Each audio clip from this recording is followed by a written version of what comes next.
ilmu komunikasi.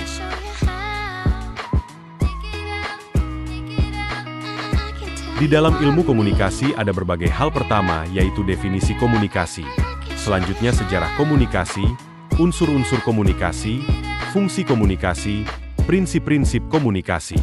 Hambatan komunikasi, persepsi dalam komunikasi, komunikasi verbal, dan komunikasi non-verbal. Selanjutnya kita akan membahas tentang definisi komunikasi dan perkembangan kajian ilmu komunikasi. Komunikasi atau communication berasal dari bahasa Latin yaitu communicatio yang berarti pemberitahuan atau pertukaran.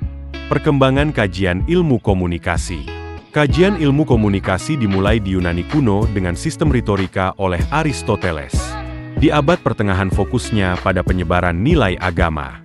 Pada abad ke-20 muncul kajian media massa dengan teori pengaruh, dan saat ini, komunikasi berkembang di era digital mencakup media sosial, dan komunikasi antar budaya menjadi disiplin yang dinamis. Selanjutnya kita akan membahas tentang sejarah perkembangan ilmu komunikasi. Sejarah ilmu komunikasi di dunia. Ilmu komunikasi telah berevolusi dari cara-cara primitif, seperti lukisan gua dan komunikasi lisan ke penemuan tulisan di Mesopotamia, sekitar 3200 SM. Penemuan mesin cetak oleh Gutenberg pada abad ke-15, mempermudah penyebaran informasi diikuti oleh radio dan televisi pada abad ke-19 dan 20 sebagai media komunikasi massa. Munculnya internet dan media sosial di akhir abad ke-20, interaksi rutin dan akses cepat dan keinformasi menjadi mungkin saat ini. Ilmu komunikasi mempelajari berbagai aspek psikologi sosial dan budaya dari proses komunikasi. Sejarah komunikasi di Indonesia. Perkembangan ilmu komunikasi di Indonesia dimulai sejak era penjajahan dengan media cetak, setelah kemerdekaan radio dan televisi menjadi media utama terutama pada tahun 1960-an. Pada 1990-an internet mulai hadir dan mengubah cara penyebaran informasi. Kini ilmu komunikasi terus berkembang sebagai bidang akademis dengan fokus pada komunikasi massa interpersonal dan digital. Unsur-unsur dalam komunikasi. Unsur-unsur dalam komunikasi ada 7 macam yaitu media, komunikator, umpan balik atau feedback, efek pesan, konteks, dan komunikan. Selanjutnya kita akan membahas tentang fungsi komunikasi. Fungsi komunikasi sosial. Membangun konsep diri, aktualisasi diri, dan keberlangsungan hidup. Dalam fungsi komunikasi ritual. Untuk memperkuat nilai tradisi dan identitas bersama melalui kegiatan berulang atau simbolis dalam masyarakat. Dilanjut lagi dengan prinsip-prinsip komunikasi. Bisa bersifat simbolik. Setiap perilaku mempunyai potensi komunikasi. Komunikasi punya dimensi isi dan dimensi hubungan. Komunikasi berlangsung dalam berbagai tingkatan kesengajaan. Komunikasi terjadi dalam konteks ruang dan waktu. Komunikasi melibatkan prediksi peserta komunikasi. Lanjut lagi dari prinsip-prinsip komunikasi bersifat sistematik. Semakin mirip latar belakang sosial, semakin efektif. Komunikasi bersifat non-sekuensial. Komunikasi bersifat prosesual, dinamis, dan transaksional. Komunikasi bersifat irreversibel. Komunikasi bukan panasea untuk menyelesaikan berbagai masalah.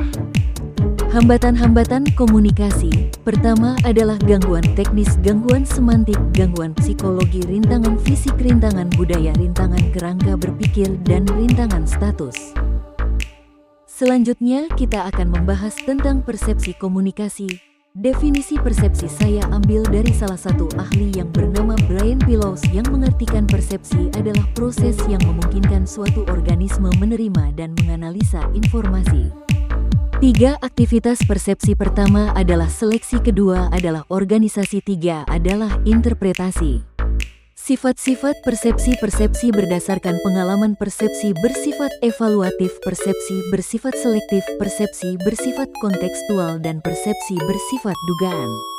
Kegagalan dalam persepsi. Pertama adalah kesalahan atribusi persepsi, diukur dari perilaku seseorang dan pesan yang dipersepsikan tidak utuh sehingga kita menafsirkan sendiri. Stereotip, menganalisis orang berdasarkan sedikit informasi dalam membentuk asumsi keanggotaan dalam satu kelompok. Halo efek, kesan diperoleh dari first sight berimbas pada kesan keseluruhan. Efek ini berpengaruh kuat pada menilai orang lain. Terakhir adalah prasangka. Beberapa pakar cenderung menganggap bahwa stereotip itu identik dengan prasangka. Dapat dikatakan bahwa stereotip merupakan komponen kognitif atau kepercayaan. Komunikasi verbal. Komunikasi verbal adalah bentuk komunikasi yang disampaikan dengan cara tertulis ataupun lisan. Unsur penting dalam komunikasi verbal ada 3, yaitu keterbatasan bahasa, bahasa sendiri, dan kata. Jenis komunikasi verbal ada 2, yaitu berbicara dan menulis, mendengarkan dan mendengar. Komunikasi nonverbal. Komunikasi nonverbal adalah komunikasi yang pesannya dikemas dalam bentuk tanpa kata-kata. Contohnya adalah sentuhan, gerakan tubuh, vokalis, dan kronomi. Fungsi pesan nonverbal yaitu dengan fungsi revitasi atau mengulang, substitusi, menggantikan, kontribusi, menolak, atau memberi makna lain, komplement sebagai pelengkap, dan aksentuasi adalah menegaskan. Klasifikasi pesan nonverbal. Pesan novel mencakup ekspresi wajah, gerakan tubuh, sentuhan, jarak fisik, penampilan suara, dan pengaturan waktu. Setiap elemen ini menyampaikan makna tanpa kata-kata.